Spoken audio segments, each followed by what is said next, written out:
Hello, everybody. Thank you so much for joining our Renewable Rundown webinar. My name is Sarah Izetta, and I'm an organizer with Environment Texas on the Save Texas Renewables campaign based here in Dallas. We're super excited to have you guys here as we dive into one of the most critical issues facing Texas right now, which is protecting our state's renewable energy.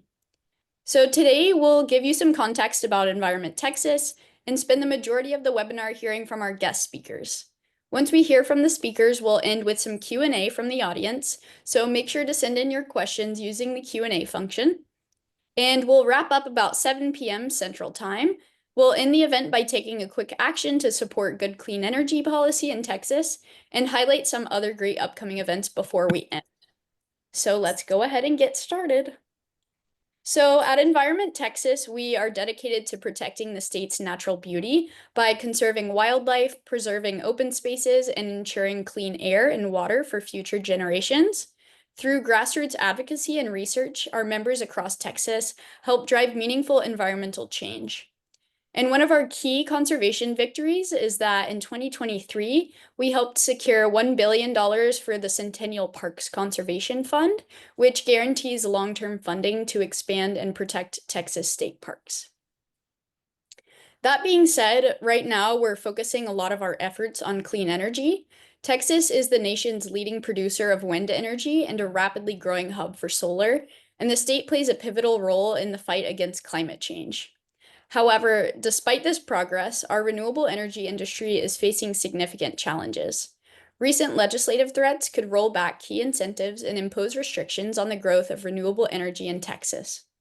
These proposed policies are a direct attack on the clean energy progress we've made, and now more than ever, it's crucial for all of us to get involved. Specifically, SB 819 threatens to entirely halt new renewable energy projects in the state of Texas. Today, we'll explore how and why clean energy is important for lowering consumer costs, improving our health, as well as protecting our wildlife. We'll discuss how you can help protect our renewable energy future and learn from some incredible guest speakers who are leading the charge in clean energy, conservation, and policy. We are honored to have a distinguished panel with us today. We have Sam Wojcicki, who's the Director of Climate Policy with the National Audubon Society, who will speak on the connection between clean energy and conservation, highlighting how wind and solar energy contribute to protecting Texas wildlife and ecosystems. We also have Lindsey Guinther, who's the Director of Environmental Affairs at BP Lightsource Solar.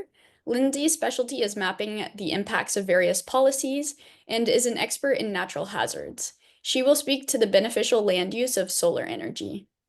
We also have Jeff Clark, who's the president and CEO of Advanced Power Alliance, and he'll speak to how wind developers minimize environmental impact, emerging technologies in wind energy, and the role of private landowners in hosting wind projects without the use of eminent domain.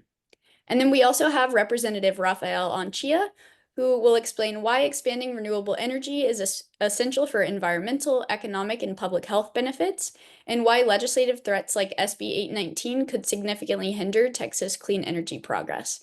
And we'll end with how we, as constituents and advocates, can make a difference on the issue. So without further ado, let's go ahead and get started. I'm excited to turn it over to our first speaker, Sam Wojcicki, who's the Senior Director of Climate Policy with the National Audubon Society. Thanks, Sarah. And thank you to Environment Texas for having me here today to talk about this important topic. As Sarah mentioned, my name is Sam Wojcicki, and I serve as the National Audubon Society's Senior Director of Climate Policy. For those of you who don't know what National Audubon Society does, we are one of the leading bird organizations or conservation organizations in the Western Hemisphere.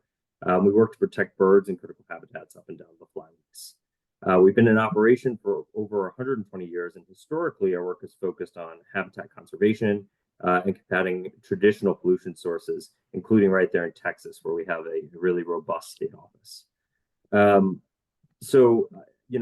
you can imagine, a lot of folks are surprised when they hear that we've also set ambitious goals to support the deployment of 100 gigawatts of renewable energy and electric transmission on the grid by 2028.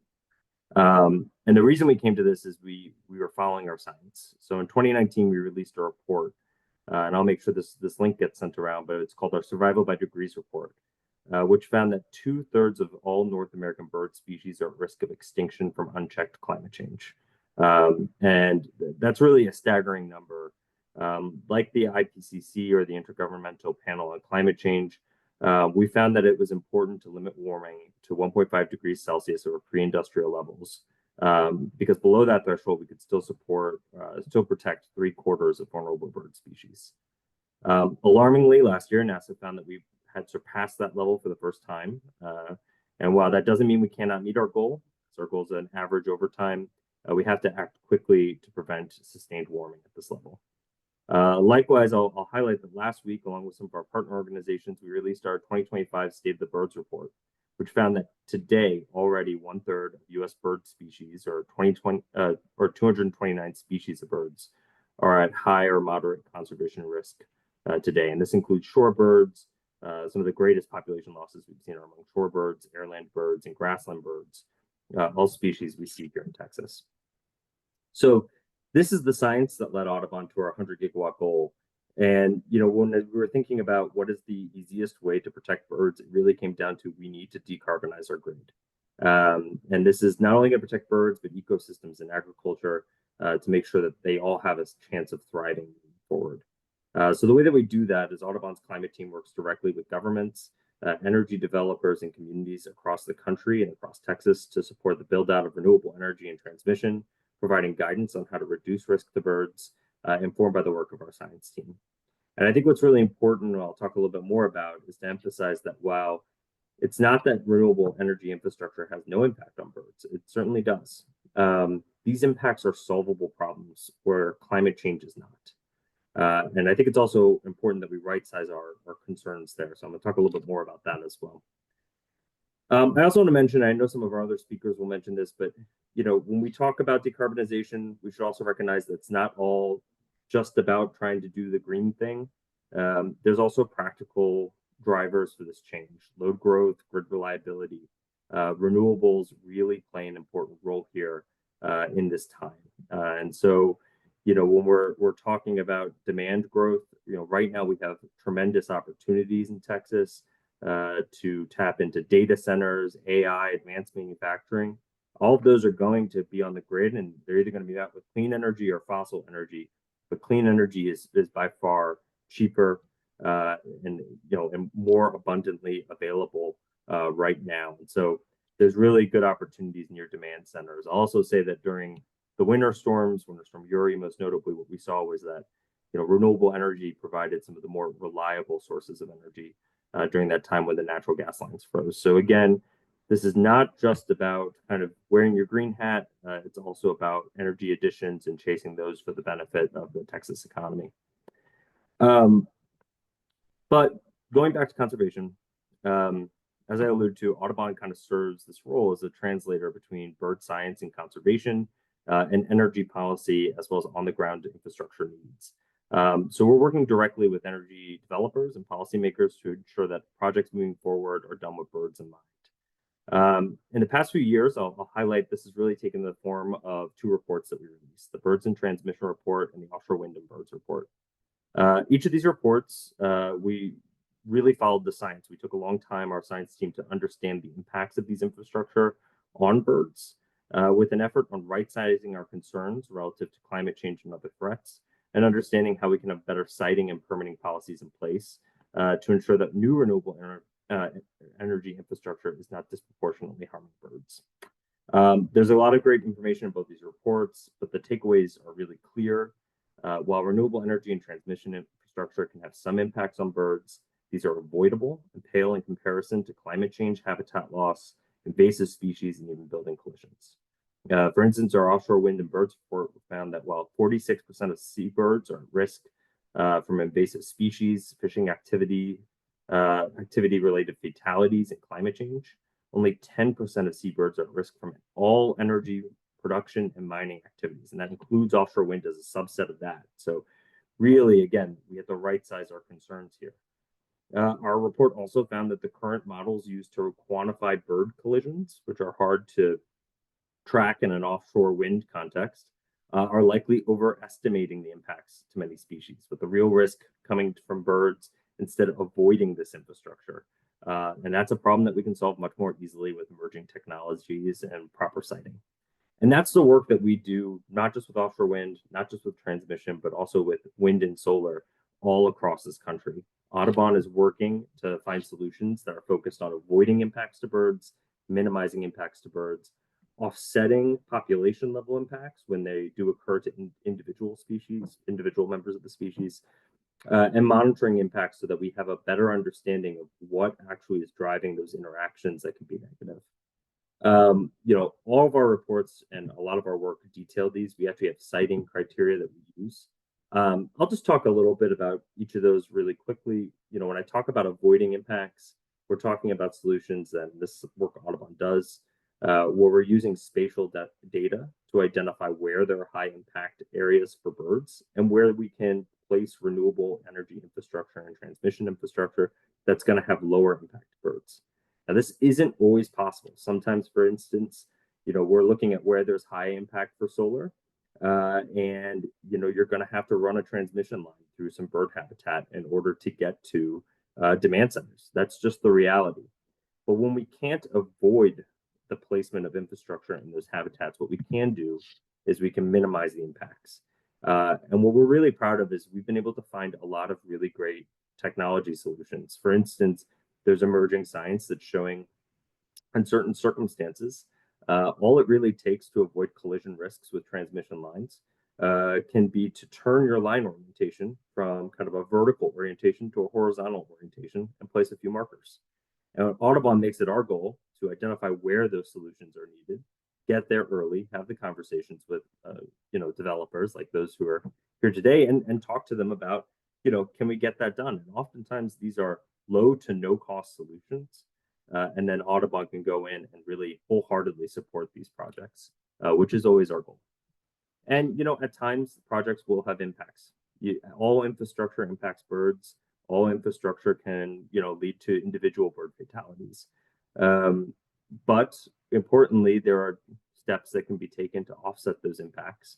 For instance, helping to build nesting habitat that can help bring up the overall bird population. And, again, this is while protecting those most important places. And finally, as we're doing all of this, we're talking about monitoring. Why we're talking about monitoring is so we can understand what the population level impacts are and adjust our solutions and come up with new technologies that are going to help make those more effective. But I say all of that, and I really want to drive home the point that, what Texas has led on, what Texas has done a really good job of doing is getting renewables onto the grid and doing that in a really fundamentally transformational way. And it has done so with the help of groups like Audubon in a way that has not had the kind of, I think, scare tactic impacts that people talk about on wildlife and on birds. And Texas can continue that long history of putting conservation and energy additions, hand in hand moving forward, working with groups like Audubon. We really believe that. But ultimately, when we're talking about different pieces of legislation here, I'll just say that, at the end of the day, the solution set for keeping renewable safe for birds is something that we know how to do, and we can do that together. But when we're talking about fossil energy and we're talking about bills like SB 819 that disproportionately would, put fossil over renewables, we're talking about solutions that really aren't there, because at the end of the day, fossil energy is going to continue to add impacts to birds through climate change, while renewables, we can solve a lot of the impacts. So with that, I'll turn it back to Sarah, but just really happy to answer any questions folks have. Awesome. Thank you so much, Sam. It's horrible to hear the losses that we've already faced, but I'm glad that renewables have the potential to play a key role in mitigating the worst of these outcomes. So next up, I'm excited to introduce Lindsey Guinther, who is the Director of Environmental Affairs with BP Lightsource Solar. She has a very informative presentation about the beneficial land use of solar, and ways that we can mitigate some of the potential harm to our land. So Lindsey, I'll go ahead and turn it over to you. Great, thank you so much, Sarah. I'm Lindsey Guinther. I'm a Director of Environmental Affairs with Lightsource BP, and it's truly an honor to be here today to share some information with you about the beneficial land uses of solar energy.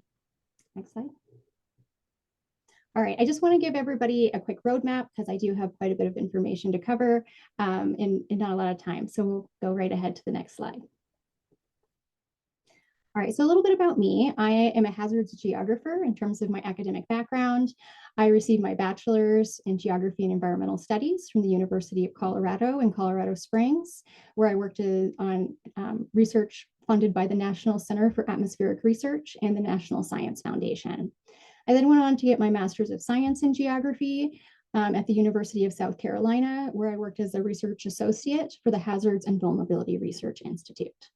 The last 17 years have been in renewable energy, the first 12 in wind, and the last 5 here in solar and battery energy storage, and really got my foot in the door here through my GIS background, being a GIS lead for over 600 megawatts of operating wind projects, and then transitioning to being the siting lead for the organization using site suitability, multi-criteria spatial modeling to site more than 2.5 gigawatts of wind. More than 1 gigawatt is now in operations. And now I am a director of environmental affairs at Lightsource BP, where I focus on siting, multi-use solar, and risk mitigation. Next slide, please. And just briefly about Lightsource BP, we are a global company that operates in 20 different regions, but as you can see from our US track record metrics, the US is a very important part of our global strategy. And as you can see from the map of our projects, that Texas is equally a very important part of our global strategy and our US strategy. So it's really a pleasure to be here today with all of you. All right, next I'm going to talk a little bit about our environmental stewardship. You'd go to the next slide, please. Great. One more forward, please. All right, it's, I think first and foremost important to highlight that we deliver environmental benefits beyond the clean, reliable, renewable energy.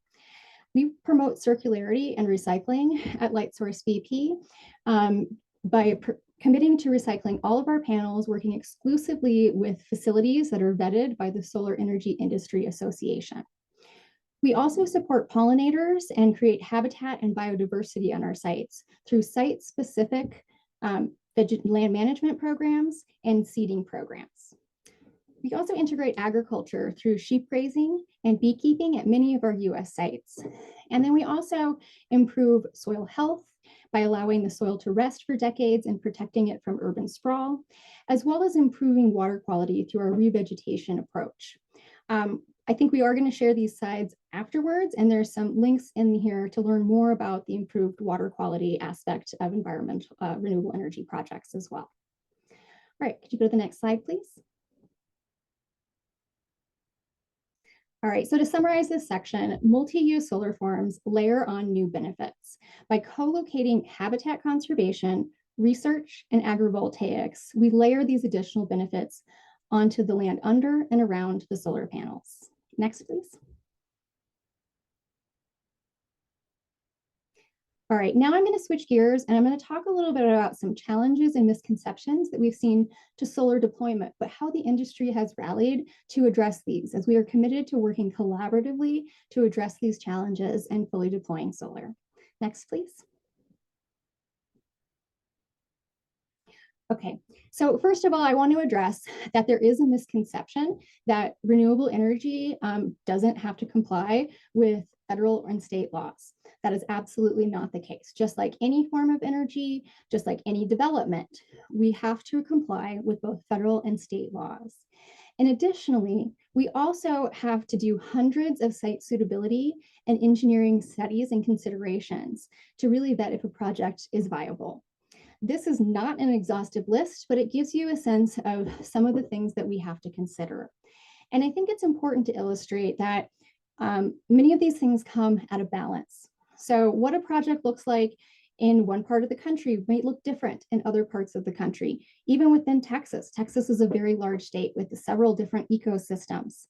And so while we implement biodiversity initiatives at all of our sites, we also have to balance these initiatives with things like fire mitigation and how we design and operate our facilities. Similarly, having seen gigawatts of wind and solar projects come across my desk, I can say that I've seen a lot of projects where a lot of these suitability and engineering considerations really come together to create a great project. But if there is not available transmission, or if the upgrade that is needed to be able to inject that project onto the grid to serve the load is not economically viable, that project just will not happen. So it's really important to acknowledge we have a lot of trade-offs, but that we really do take a very comprehensive approach to site evaluation and design. Next slide, please. Okay, now I want to talk about just how much land we need for solar. So according to the Solar Future Study, which was completed by NREL, that only 0.5% of the total land area is needed for a decarbonization scenario. And the map here is a cartogram, and so it shows the relative amount of the different land uses within our country. So you can see that the amount we need for solar is pretty small, particularly in context of what our other land uses are. All right, next slide. And so, but there does still continue to be some challenges and conflicts around land use. Now, this graphic is also from the same study, but it's shown a little bit differently here. And at a first glance, we could see, oh, well, it seems as though there's enough space between contaminated land and disturbed land that we could put all of our solar energy. However, there's a lot of other additional considerations that really limit this. So I talked about transmission capacity. The EPA Repowering America has developed a spatial data set of sites that they believe that renewable energy could come and be sited on brownfield sites. However, many of those sites just aren't large enough for utility scale solar, or they lack access to either physically transmission or that transmission capacity, or the upgrade cost just doesn't balance out in terms of the project economics. And so, some other considerations is that contaminated land also comes with additional risk and liability for the solar developer, and also comes at an average about twice the cost to build that site versus a standard solar site. And so I've shared a little bit with you about how we approach solar development at Lightsource BP by taking a multi-use solar approach, integrating conservation, integrating agrivoltaics, but I want to share with you how the industry is coming together. So next slide, please. Yeah, okay, so the industry, along with many partners in the environmental NGO space, in the community space, in the working groups land space, came together last year to sign a collaborative agreement. And you can see that the signatories here, which does include our good friends at Audubon. And so we are working, since we've signed this agreement, we have formed working groups on siting, information tools, policy, tribal, community engagement, and agricultural technologies. And so, some of these challenges that I described to you around liability and risk and that these sites may just not be viable for utility scale now due to this additional cost. Cleanup funding is not available to renewable energy developers, unlike it is available to state agencies. So we have put together a list of recommendations out of the siting group. I sit on the siting and the information tools group, but we have participation in most of the other groups as well.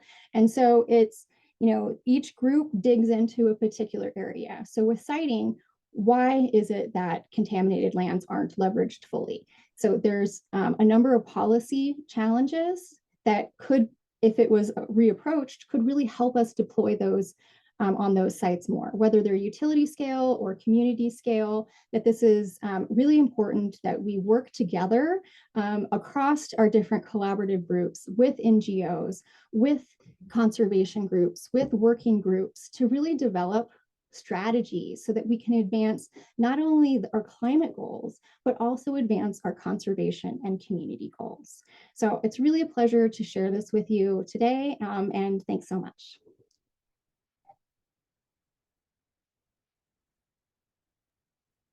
Awesome. Thank you so much, Lindsey. It's great to hear that the solar industry is actively working to improve and mitigate negative impacts to the land and that they're paying attention to the impacts of where solar is sited. And then just as a reminder to everybody, if you have questions, you can go ahead and drop those in the Q&A and we'll address them once all of the speakers have finished. So next up, I'm excited to introduce Jeff Clark, who's the president and CEO of Advanced Power Alliance. Jeff will provide context for the wind industry, explaining where wind turbines can be sited and some background of what that process may look like. So go ahead, Jeff. That's great. Thank you, Sarah. Yeah, it's my name is Jeff Clark. I'm with the Advanced Power Alliance, and for those of you who are not familiar with us, we started as 25 years ago, actually, as the Texas Renewables Coalition, and then quickly morphed into the Texas Wind Coalition. We focused only on wind, and then over time, we expanded into the Southwest Power Pool, which is the region to the north of Texas, and became the Wind Coalition. And then several years ago, we became the Advanced Power Alliance, and we diversified into solar and storage, hydrogen, and lots of technologies as the world of renewables became more diverse. So did our membership, and so did our footprint. And so we are representatives of the industry in state capitals from Atlanta across to Texas, and then up through the central United States. And that central United States, we always refer to as the wind corridor. It used to be that was the only area that wind was technically viable. We needed strong winds, high winds, and consistent winds. And I'll share with you in a minute how now that footprint is expanding into other parts of the country. I did appreciate Lindsey's comments, and I saw a study just recent, and Sam's comments as well, when it comes to birds and wind and solar, and there's so much, and I want to talk about advocacy, because I know so many of you on the program and who are watching this and listening to this are advocates, and I want to talk about how we can be better advocates for not only wildlife and our environment, but also for clean energy that we rely on. But so much of what we hear opposing renewable energy is almost demented, in the sense that it takes strong arguments that people care about, like protecting our birds, protecting our environment, and then trying to make renewable energy out to be the villain. And I saw just the Royal Society for the Protection of Birds, the UK. Sam, you'll have to correct me at some point, but it may be very similar to what Audubon does, but that a solar field, a solar facility, can host 3 times as many birds as a field that is being used for crop production.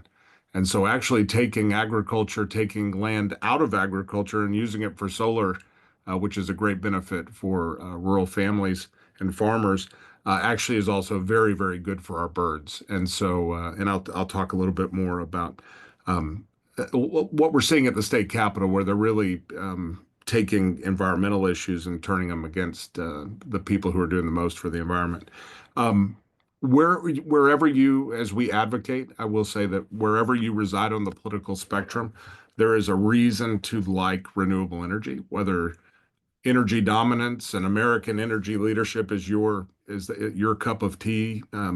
Every state in the country can now participate in the energy economy. Not everyone has oil and gas under their feet, but everyone has wind and solar over their heads. And so it's an opportunity for every state to, number one, provide for their own citizens by producing their own energy, which you won't be surprised to find out the people selling you energy today really want to stop that. They don't want to see states produce their own energy. But if energy independence, energy dominance is your cup of tea, then renewables are for you.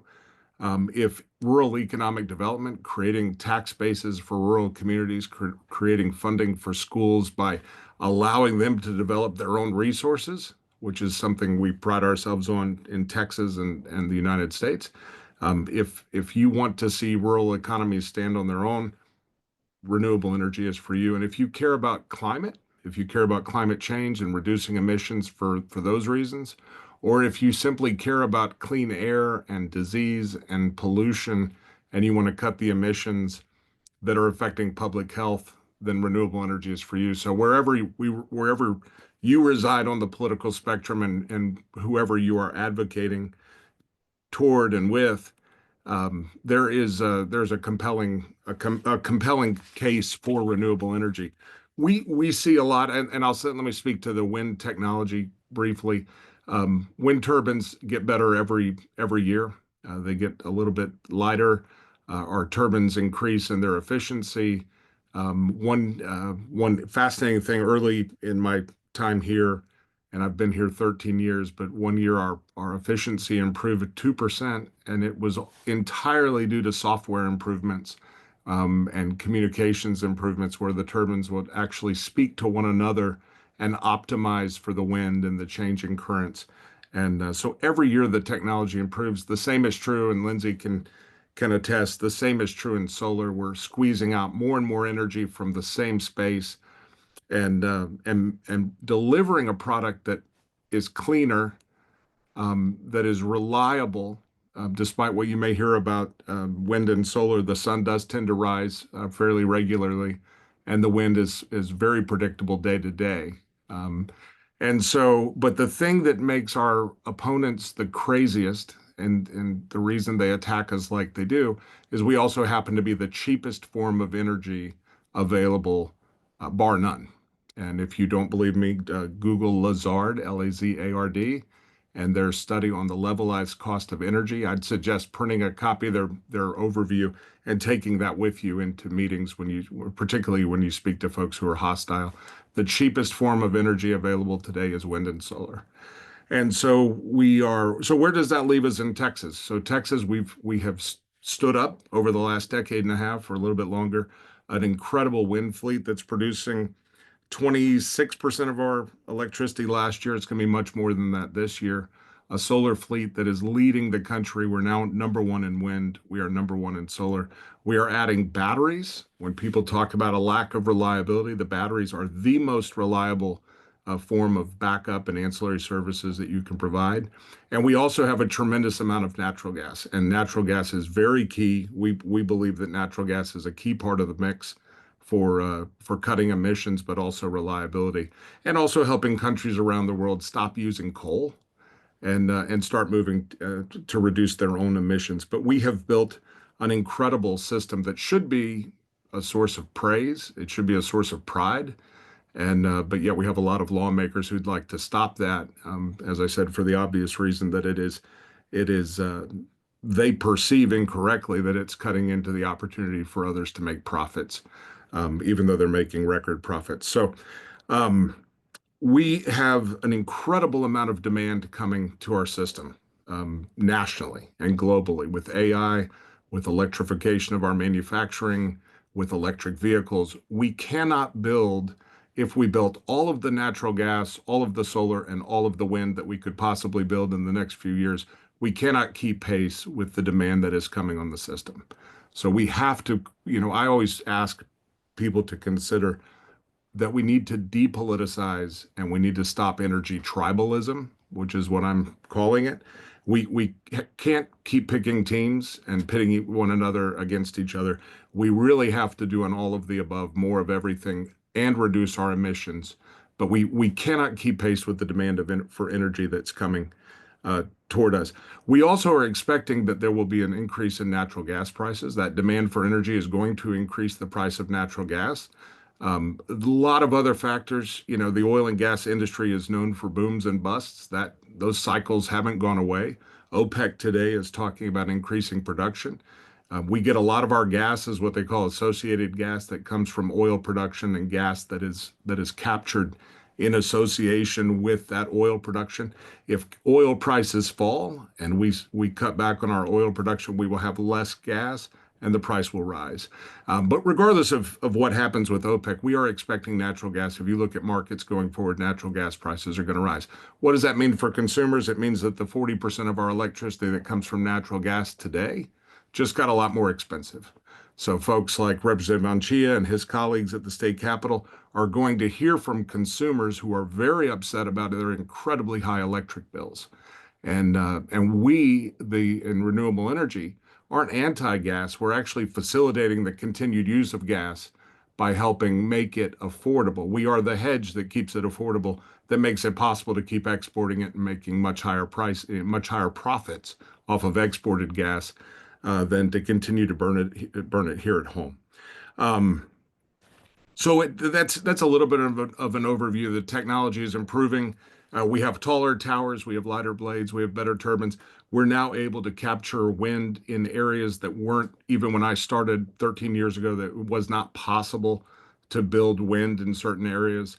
And I would never tell you that wind turbines are going to be in every part of the country, but in areas that were once off limits due to low wind speeds, we are now able to harness wind. And I'm hearing in my work from communities in Louisiana and Mississippi that used to be unthinkable. They are now asking us, can you bring us a wind project? I will tell you, as I mentioned earlier, the property taxes for schools, typically everywhere we build a wind project or a solar project, we almost always become the number one and often the number one and number two taxpayer in the county because we are for rural communities, particularly because of all the ag exemptions that we offer on our land. Those communities don't have enough funding for the kids in their schools, and they're excited to get these projects. So I've given you probably too much already, but let me tell you some of the craziness we're seeing at the state capitol, particularly around Senate Bill 819. Today, if you want to build a gas power plant, you can build a gas power plant. You know, as I believe it was Lindsey who said that we are that we are subject to all of the same laws that they are. But our Texas lawmakers, one in particular, would like us to be subject to laws that our polluting power plants are not subject to. So if you want to build a gas plant in Texas, you have to comply with the same laws we do, the federal laws and the emissions regulations. We obviously are at somewhat of an advantage in that I don't pollute. I don't put anything into your water or your air, and so the permitting is a little bit easier. But we do have Fish and Wildlife Service and other things that we have to comply with. We're subject to the same runoff requirements, the construction standards, and the water emissions there, or the runoff that might come from a construction site, for example. We're subject to all of those same regulations. But we have a bill pending in the state capitol right now, Senate Bill 819, and its companion in the House, that would require, just absolutely absurdly, a permit from the Public Utility Commission only for renewable energy, and which just on its face, no one else goes to the Public Utility Commission. By the way, there's no criteria in the bill to define how they will decide whether you get that permit or not. They will simply decide whether you get that permit or not. And so if you hate big government, if you hate the deep state, if you hate seeing government pick winners and losers, you should hate this bill. But they would impose an environmental impact fee on renewable energy, despite the fact that we have a decommissioning statute that requires us to remove our projects and to return the land to the state where we built our projects, and that is statutory, that is not waivable, that requires us to post financial surety for the entire cost of decommissioning these projects. We live in a state where you can, for a flat fee, you can post your financial requirement for your oil and gas wells that does not cover the cost. Oil and gas does not have anything similar to what we have for wind and solar in the state of Texas. And we did that on purpose because when I'm working in a state like Louisiana, lawmakers tell me, we don't want you all to do what oil and gas has done in abandoning projects in our state. And we as an industry have said, we want to lead before we come in, we want to build these, or we want to work on these statutes with you to make sure that we have it. There's some things in Senate Bill 819, and then I'll wrap up. The impact fee I mentioned, a 3,000-foot setback from property lines for a wind turbine. Now, quick geometry, which we all, presumably passed. I barely passed. 3,000-foot property line, 3,000 feet from a property line means that a landowner to participate in a project, and all of our projects are built on private property. They are, for a landowner, they are transformational. The average about $12,000 a year for a wind turbine on your land. For many of the families in ranching and farming, the opportunity to have wind on their property means they can stay in farming, they can stay in ranching, but now have guaranteed income that comes whether it rains, whether the commodity prices are high or low. This is a huge opportunity for them. What this means is that your property would have to be at least 6,000 feet across to put a turbine right in the middle of it. It means only the biggest landowners will have an opportunity to participate. And it's an infringement on, and again, I think it's just fascinating that people who have fought for our ability to drill almost anywhere now want to keep the cleanest source of energy 3,000 feet from a property line of a neighbor. And we know why. So this bill is designed to stop wind in Texas. It has restrictions that are designed to stop solar in Texas. And by the way, if you ever in the life of that project decide that you're going to upgrade the blades or upgrade the turbine or improve the panels and increase the capacity by more than 5%, even though the footprint may have even gotten smaller, even existing projects in the state of Texas would be required then to go to the Public Utility Commission, and again, without any objective criteria, to seek a permit. So it's fun to be fighting, with the actual conservative private property defending, big government stopping opportunity for us as advocates. We're usually, accused of being on the other side.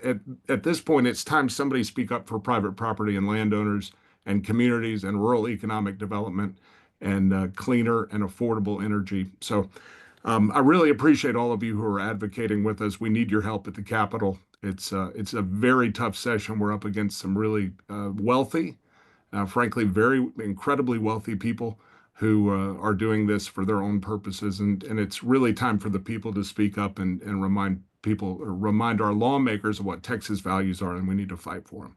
So thank you very much. Great. Thank you so much, Jeff, for providing insight into the world of wind energy, more about what SB 819 entails and how it targets renewables, as well as how we can all benefit from renewables. So next up, I'm excited to introduce Representative Rafael Anchía, who represents part of Dallas, Carrollton, Farmers Branch, as well as Irving, and is a leader on issues of climate and renewable energy. We're very excited to hear from you. Well, thanks for inviting me, and I wanted to commend all the people who are on the Zoom today for the work that you do to advocate for our environment. I spend most of my legislative time at that intersection between technology and energy production and stewardship of the earth. I serve on the State Affairs Committee, which is the one that deals with the big girl and big boy electricity issues, energy production issues, and many of the issues that Jeff was highlighting earlier today. It's nice, and one of the highlights is that since we're #1 in wind and #1 in solar, we actually have trade associations that work alongside pro-clean energy legislators and provide us with the support that we need to push back on some of these hostile anti-renewable, anti-clean energy bills. Unfortunately, however, when we deal with existential issues like climate change, there we have to be a little bit more clever. That's where we talk less about climate change, more about severe weather and resiliency, and it requires us, in order for our colleagues to not shut off, we have to speak in their language, because all of them see and are experiencing and are living through the effects of climate change in real time. Climate change no longer passes the eye test. And if you're not moved by data, you oftentimes will be moved by the things that you're experiencing on your ranch, on your farm, in your community. And the stakes could not be higher for the average Texan. And as I said earlier, we're experiencing these impacts in real time. Just over the past decade alone, we've had more than 1,600 days of record-breaking heat. And just to put that in context, that's nearly 3 times the average of the previous decades. And the number of 100-degree days is expected to quadruple by 2036. A lot of people think that climate change is, off in the future. It is something that our grandchildren are going to have to deal with. Well, they're certainly going to have to deal with it, but we will as well. When you look at the number of 100-degree days in 2036 compared to what we saw in the 1970s and 1980s, and I was born in 1968, you see the tremendous difference. And in places like Dallas, and I represent roughly the Stemmons corridor in Dallas County. We have heat islands in the middle of the district that I represent that are measuring 150, 170, 180 degrees on the very hot asphalt of the medical district in Dallas. And then when you look at the prevailing winds that blow through the medical district, it blows hot air like a blow dryer throughout our region. You know, while climate deniers, there's no shortage of them in the Texas Legislature, at least people in and around the legislature are trying to do the right thing. And the Office of the Texas State Climatologist has identified 4 types of extreme weather that threaten our electric grid. So severe weather, extreme heat, hurricanes, and severe cold. And they've done some pretty important work about climate change itself. And so it doesn't take, even if you don't believe me, even if you don't believe Jeff or Sam or Lindsey, oftentimes people believe Texas A&M and the climatology department that is very much in line with the IPCC consensus on climate change. So why is expanding renewable energy critical for Texas? Well, as Jeff covered, you know, wind and solar provide thousands of jobs. They lower electricity costs for all of Texans. One of the things I like to highlight from my rural colleagues especially is that this is probably the most important rural economic development program since electrification in the New Deal. And the fact that we've seen this level of investment in rural Texas, which otherwise outside of oil and gas would not have seen the $1 billion flow to create jobs, to enhance the tax base, is really something astounding. And thankfully, many of our rural colleagues who may in fact still be climate deniers understand the jobs and the tax base in their local communities and support wind and solar. I have a decidedly low-tech presentation, but my team went ahead and pulled today's data on what our mix is, what our fuel mix is for generation. And a full 26%, or about 13,500 megawatts is solar. About 45% is wind, so that's about 23,000 megawatts.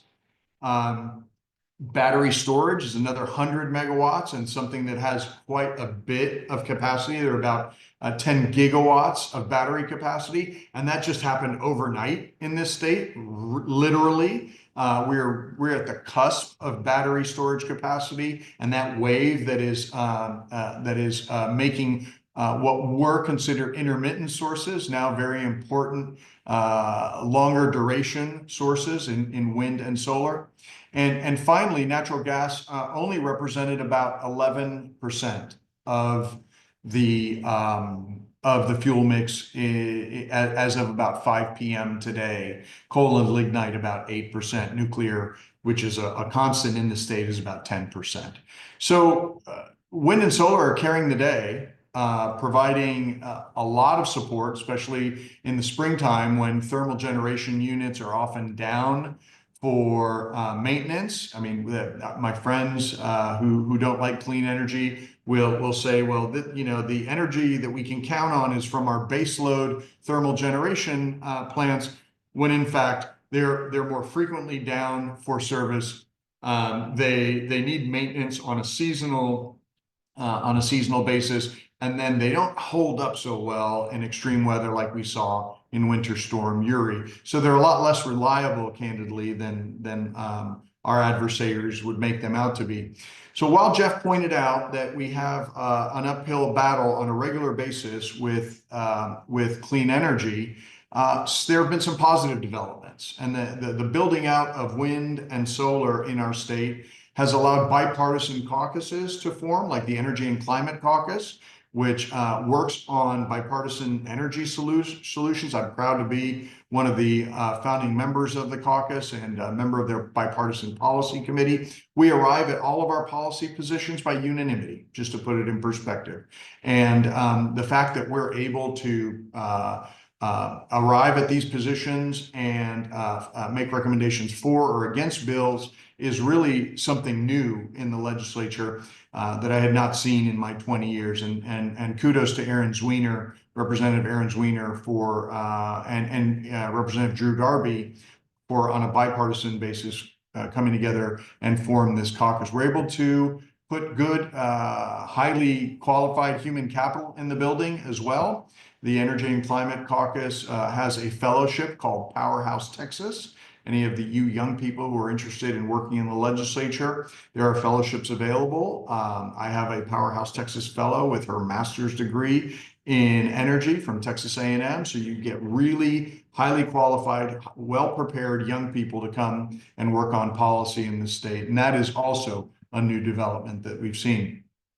Want to let you know that we're not always just playing defense. We can play offense too. And so there are really favorable clean energy bills like House Bill 2304 by Chairman Dean, and that can really push the needle on expanding access to renewable technologies like rooftop solar. Makes it quicker and easier for homeowners to get a permit to install backup power generation to keep the lights on during power outages. And the bill expands on existing law that allows homeowners to use an independent licensed engineer for plan review and inspection and not have to simply defer to the municipality and wait on oftentimes the long delays from that municipality. So that's a much needed reform that we are looking favorably at. And obviously we're looking at the industry killer bill like Senate Bill 819 that threatens our clean energy future. And Jeff already covered a lot of that, but that is going to be an important and significant effort on behalf of all of us. You may be asking yourself, well, what can I do?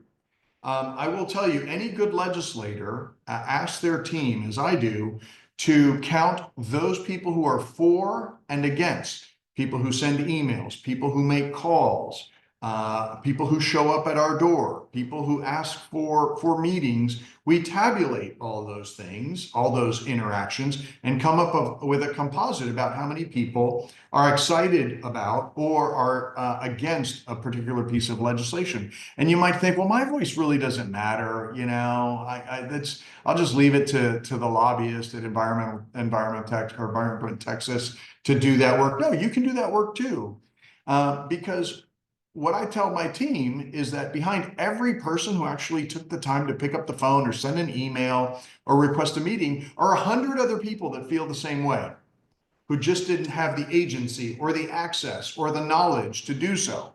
And so I encourage you, when bills like the Senate Bill 819 gets referred in the House, or when it is up for a vote in the Senate, you can call the members of the Senate and say, hi, I'm a constituent of Senator X, of House Member Y, and I'm against that bill, right? Because it places an undue burden on clean energy, unlike the treatment that the state gives to fossil fuels.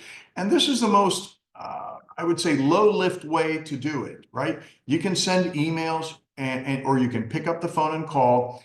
Oftentimes calling the members of a committee, especially when the bill is still in committee, is the most efficient, because you can keep the bill bottled up in committee by showing a lack of support or a strong opposition. And so I encourage you, when bills like this are up in committee, maybe you need to call 5 or 6 members. Maybe you need to call 9 members max to actually keep a bill bottled up and stop it from progressing. You know, I know I'm preaching to the choir with many of you when I say that instead of slamming on the brakes for clean energy, we should be working towards balanced solutions, a balanced energy portfolio that includes natural gas and renewables and battery storage, because it's going to take that all of the above approach to meet the energy of demands of the future. And so with that, I'm going to stop right there. I'll go maybe in the Q&A if somebody wants to tee it up. I'll talk a little bit about our renewable priorities and our legislation. But I think it'll be better if we just spend time responding to the participants on the call and giving you the answers that you need. Thanks for your time. Great. Thank you so much, Representative. It's great to hear the ways in which we can all get involved and take collective action, and that it has the power to actually make a difference. Unfortunately, we do not have time for a full Q&A, so before we take action, we're going to do our best to answer people's individual questions afterwards, but could each panelist in one sentence share what they want people to take away from this webinar? Sure, I'm happy to start. I'll just say thank you again to Environment Texas. And I think this has been really great. And I'll just echo everything that was just said in terms of all of you can take action. You're going to hear a lot of misinformation and disinformation about the impacts on wildlife and on birds. But at the end of the day, do not let folks oppose renewable energy in the name of wildlife. There are solvable problems. We are solving them. Jeff, Lindsey, others, we're all working together to solve those problems. But what is not solvable is climate change. So make sure that your voices are heard. We absolutely, legislators listen both at the state and at the federal level. I speak from experience working for federal legislators there. So please speak up. I would say your voice matters, and don't make assumptions. Just because somebody's a Republican or somebody's a Democrat, don't assume that they're either with you or against you. Call them both. Ask them, and don't just say, hey, what's your opinion on? Say, no, I want you to vote for, or I want you to vote against this legislation, right? If you sort of leave it open-ended, politicians dance. But if you say, hey, I am absolutely against this bill, I would like your commitment that you will vote against it. If you can't give me that commitment today, please call me back when you're ready to tell me how you're going to vote on it. Asking specific questions like that gives your voice more strength and allows you to keep your elected officials accountable. Thanks so much. Yeah, I love that. Make the ask. I mean, that's really so critical in anything, lobbying, sales, whatever it is. Look them in the eye and say, can you commit to me that you're going to vote against this bill? And I would ask you to just remember, regardless of where you reside on the political spectrum, renewable energy isn't liberal energy. It's not conservative energy. It's American energy. It's made in rural communities. It's bringing rural communities to life. It's providing energy that's cheaper for every consumer in the state, and we have to have it. We cannot afford to pick winners and losers. We can't play energy politics. We need all of it right now. And I do urge you just to follow up. And session will be over in June. We won't make asks of you in Texas for another year and a half after that. So help us beat these bills in the next 2 months, and you can take the summer off. So thank you. Yeah, and I'll just quickly echo all of the comments by the other presenters here. Excellent points. I hope that you all learned some more about solar and renewables and the benefits that it brings, and that you feel empowered to use your voice to advocate for good legislation. Thank you. Great. Thank you all so much for joining us. I'm going to go ahead and hand it over to Rachel Rothman, who is the organizer for the Save Texas Renewables campaign in Houston, to go over some of our upcoming events. And please stick around because we will be taking an important campaign action before we wrap up. Awesome. Thank you so much, Sarah. I just really wanted to briefly go over these two events that we have coming up both in Houston and in Dallas. In Houston on this upcoming Friday from 10:30 to 11:30, we're going to be having a honkathon at Spots Park. And then over in Dallas on Wednesday, April 2nd, we're going to be having a keynote panel at the University of Texas, Dallas on sustainable energy. So definitely scan those QR codes if you're available and would like to come out and help us out on the campaign. But yeah, just to move on here. So as we've heard from Representative Anchía, how important it is to actually call your representatives and to specifically ask them, like, don't pass this bill or do pass this bill. And that's actually what we are hoping to do right now. So we just dropped a link into the chat that you can use to type in your address, and it'll tell you who your Texas state representative is. And we're asking everybody right now to go ahead, get on that website and make the call. As you can see, there is a little script on the screen right here that you can use while calling. But yeah, definitely if everybody could take a couple minutes to do that. And then also put into the chat whether you spoke to a staffer or left a voicemail, and then also who the representative was that you're calling. Obviously, we have Representative Anchía on the call right now, so no need to give his office a call if he happens to be your representative. Yeah, I'll just pause for 1 second so people can click that link.